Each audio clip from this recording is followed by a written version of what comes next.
back, and about a month ago, we saw NASA's Artemis 2 crew come back from their glorious flyby of the moon, and tonight, we are learning more about the next chapter, Artemis 3. You'll remember the Artemis 2 launch had that massive SLS rocket. It's this one right here. They were sitting right on top. They went all the way around the moon, but Artemis 3 is not going to be just about this rocket. It's supposed to also be about this rocket.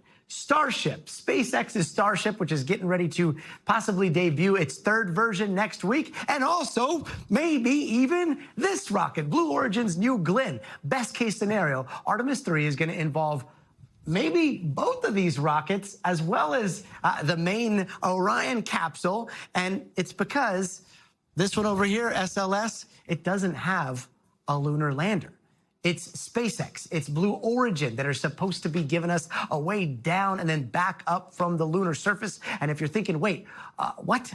Like that sounds very confusing. Why not just, I know.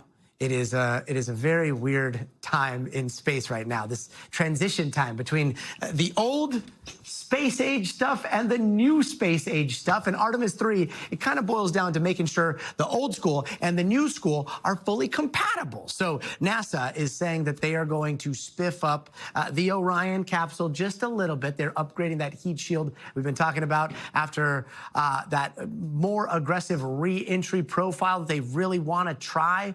That is the fiery part where the crew capsule burns its way back into the atmosphere, slowing down. Let's bring in former NASA astronaut Steve Robinson, one of my favorite people to talk about space with. Steve, great to see you.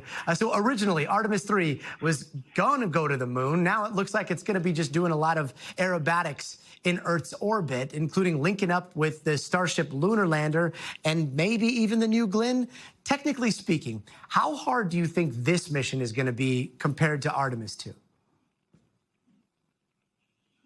This is going to be kind of like the circus tricks where the guys on the flying trapeze have to clasp hands in the middle of it. But it'll be much slower and more perfectly and carefully done. Now, some of this was tested out on the recent mission that you just talked about, Caddy, and it's good to see you again, by the way.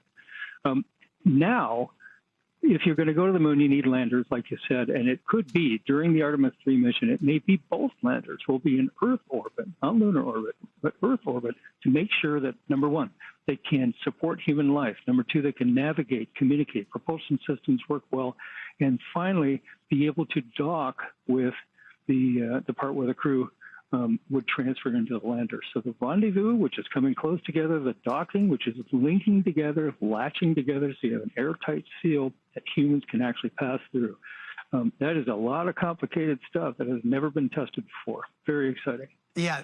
There are so many fill-in-the-blank details that we have not yet seen for a mission that is supposed to be a year out.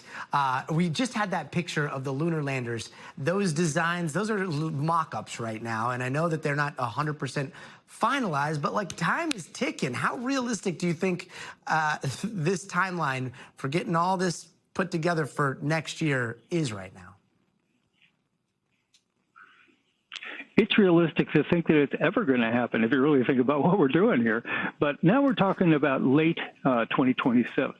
And given that the contracts for these landers were let in the early 2020s, I think it's about time that the hardware is starting to show up for testing. I was at NASA Johnson last week.